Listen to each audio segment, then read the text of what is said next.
Hey guys, welcome to another episode of Inferno Friday. This is Archon, and I'm here with Dreadnought.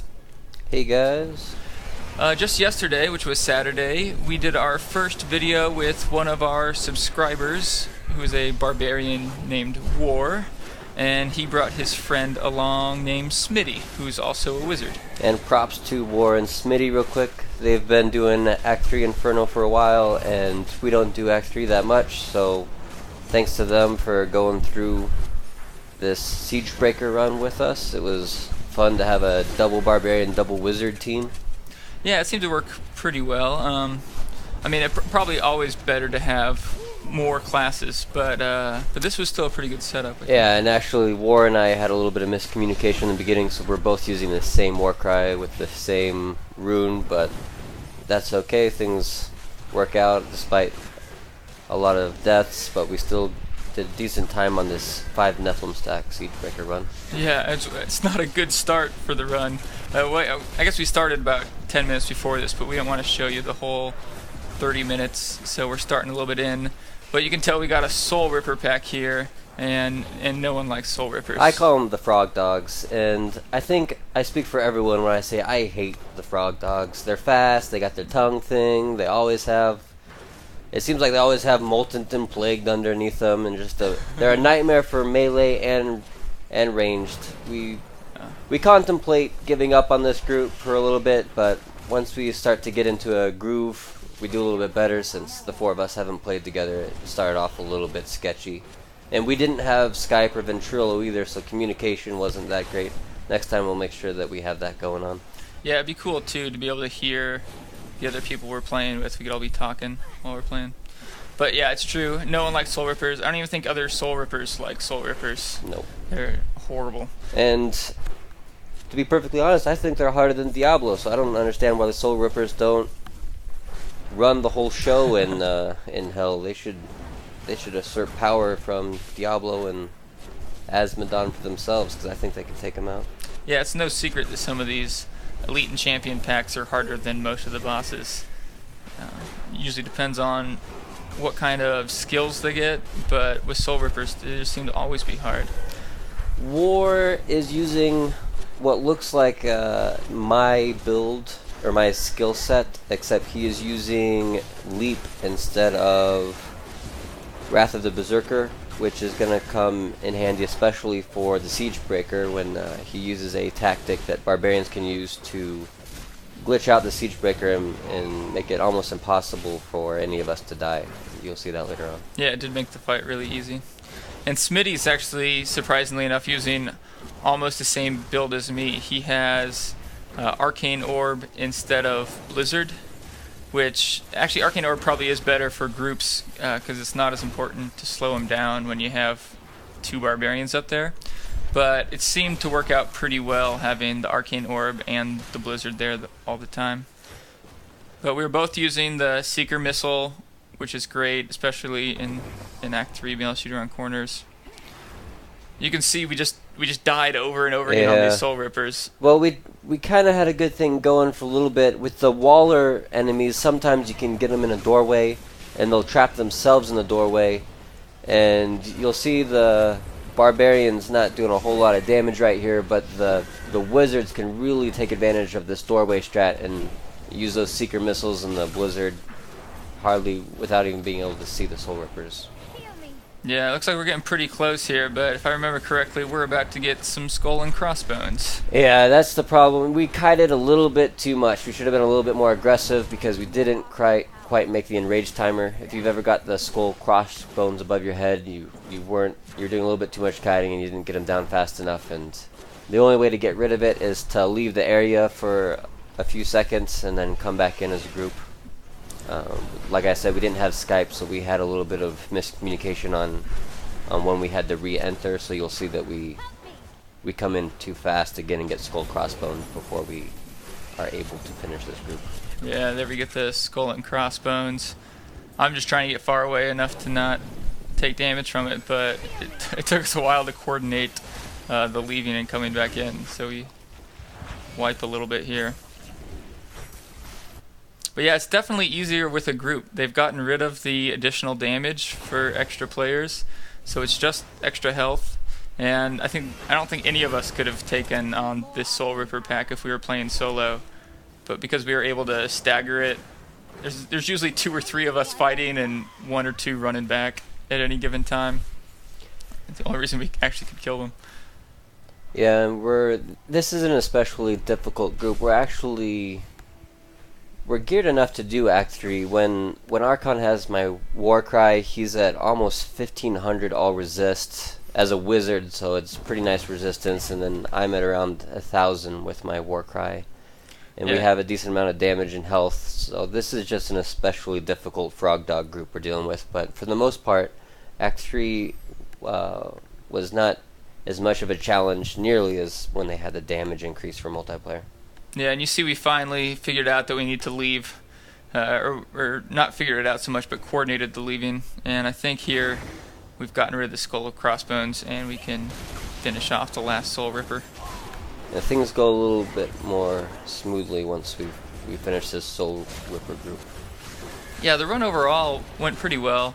There definitely weren't any packs that we had this much trouble with, and I don't think there were many deaths other than this group. So it's just kind of a rough start of this video, and then you'll see we get into a rhythm.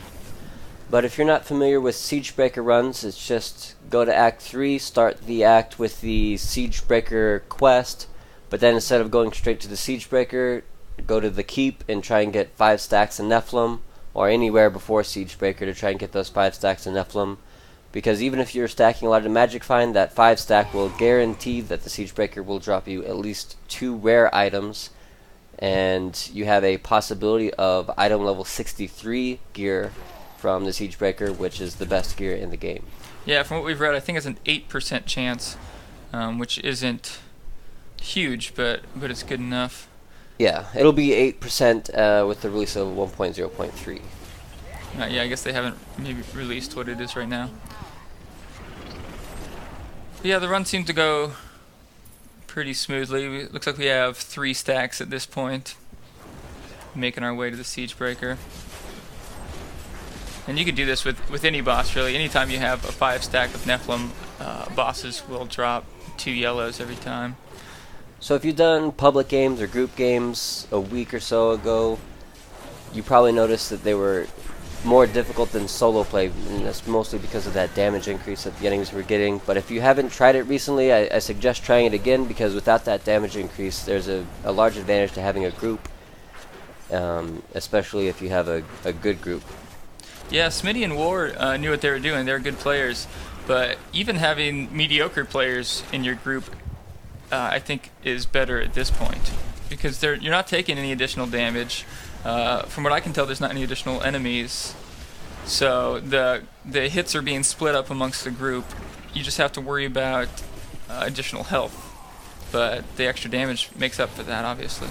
Yeah, and when you consider revising your build a little bit when you're doing the group play, because one group buff can be a huge benefit to the team when you're doing group play. It's nice to have a more varied group composition. It'd be nice if we could have a monk and a witch doctor to have their group buffs with us also.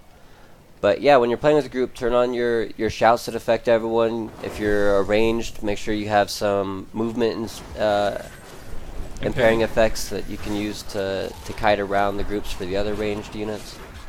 Yeah, wizards don't really have much in the way of buffs that they can give to other members, unfortunately, but there's always things you can do, mostly with slowing people down, freezing them. We have a couple stun moves, but it seems like wizards are mostly there just to dish out some damage, while classes like Barbs can keep the enemies in position. It definitely helped with me and Smitty each using Venom Hydra, because the enemies are almost always stationary from the 2 Barbs there, and the Venom Hydras could really do a ton of damage. Yeah, you're either watching this video from Archon's perspective or Dreadnought's perspective. On Dreadnought's channel you can watch me play the Barbarian, or on Archon's channel you can watch Archon play the Wizard.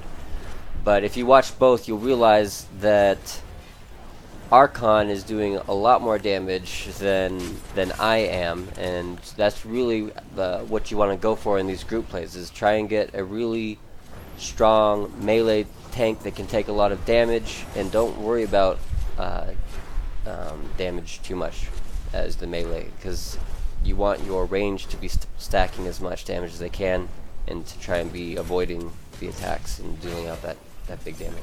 Yeah, but don't let that mislead you. I still do have to put a lot of defense in my build to not get one shot from stuff. Yeah, well, especially like with this group with the Vortex and Desecrator, if you get one shot, then there's no way, even if you're a master at kiting, you're gonna get Vortex and the Desecrator sooner or later. You can't be getting one shot as the range. Yeah, you can't avoid all damage. But I think right now I'm running with about 36k DPS with Magic Weapon. It's really hard to take off Magic Weapon now because it increases your weapon damage by 15%, but that ends up increasing your overall damage by, it seems, closer to 20%. It's just a huge buff to your damage. The only time I take it off now is if I'm in Act 4, where I have to have a mirror image on there too, just to not die. But I think I'd still use it in groups. So this pack right here is Invincible Minion. Not my favorite group to take on.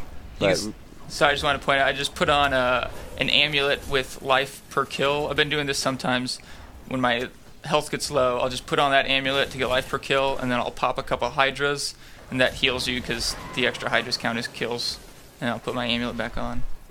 Yeah, so if you're a wizard, take advantage of that while it's still out, because that might be changed in a future patch. You can get life per kill from unsummoning your Hydras and summoning a new group.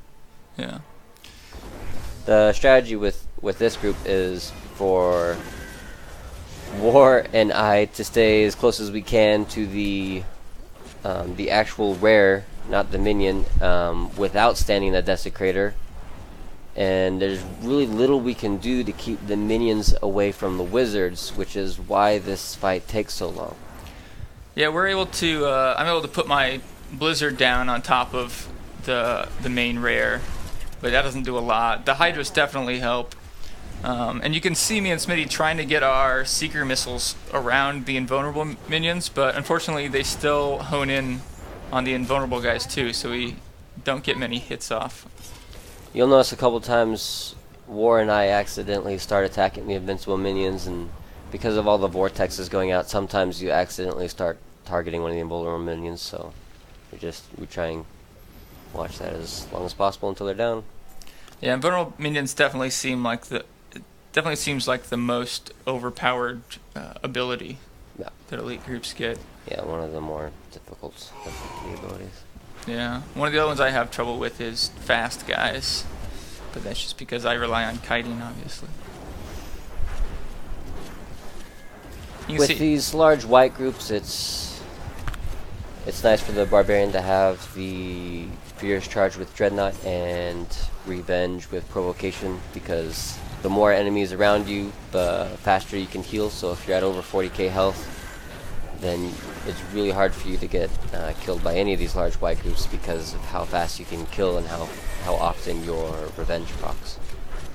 So if you are a barbarian, stack a lot of resistances and vitality and get those percent maximum life abilities, and make the center of all the enemies your comfort zone, because when you're surrounded by 12 enemies and you're getting 8% health back per hit from Furious Charge, then it's really difficult for you to drop all the way to 0. Yeah, most of my life regen right now I think is coming from life per second. I wouldn't recommend getting life per hit as a wizard, because a lot of the times you're running away, and spells like Blizzard only count as one hit. And that's not one hit per tick or one hit per monster it kills. It's just one hit for the entire cast. So, unless you're sitting there casting something like Magic Missile non-stop, you're not going to get a lot of health from life per hit. Lifesteal and life per second are more reliable, I think, for these harder difficulties when you have to kite around a lot. And if you're a barbarian and you're trying to get through Inferno and you're not using a one-hander and shield, I recommend trying one-hander and shield. Like I said, just because there's YouTube videos of a theme doing 200k damage doesn't mean that you as a barbarian need to be doing 200k damage. Worry about surviving first and then damage. So get that shield, and when you get a shield, the two biggest things you're looking for are block chance. You want something over 20% preferably, and block amount. You want something 3 to 4k is ideal, 2 to 3k is not horrible. And then secondary stats, all resist and vitality. And then the strategy I use, but it may be nerfed in the near future, so I don't want to advocate it to everyone, is using attack speed and life per hit. I get up to around 3 attacks per second with Frenzy, over that while I'm in Wrath, and I'm at around 1,000 life per hit. And that's how I keep my regeneration up, and I hope that my shield gets enough blocks and my resistances reduce enough damage that I never drop down to 0. Yeah, it's no secret that attack power, or attack speed rather, is super overpowered right now. I mean, 15% increased attack speed, that's 15% more damage for the most part. It's good to keep in mind that you're also going to be burning through your resources faster if you're casting faster. But if you have resource generators, though, you'll also be generating faster. Yeah, it's true. It's that's, I guess, more true for someone like a wizard than a barbarian. But Blizzard has noticed that it's overpowered, and it seems that a nerf will be coming soon. So attack speed is really good. It's probably going to continue to be good, but don't spend all your money on attack speed just yet until we see how big this nerf is going to be. Yeah, crit hit chance and crit hit damage is not being nerfed so far from what I've read with the future patch notes, and so that might be a safe way to go to get your damage up, and then using life steal instead of life per hit. But it may not be a huge nerf that attack speed gets, in which case attack life per hit might still be worth it. So you can see here we're talking about, or this is first where we learned about the glitch. We didn't even know Worr was planning on glitching him out, and you can see right here at the beginning he'll charge in, and that puts him completely underneath the boss, underneath Siegebreaker, and so he can't be hit by any of his direct attacks, only by the stomp and the grab. And from what we can tell, it's only the barbarian that can do this, but there might be other classes. Yeah, the key is to get inside of the unit box, and you can do that with Leap or Furious Charge from what we saw with Worr.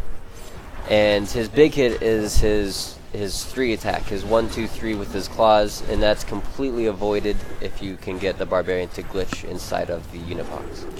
And this seems like a very clear exploit. I don't think this is working as intended, so I'd be very surprised if Blizzard didn't fix this somehow.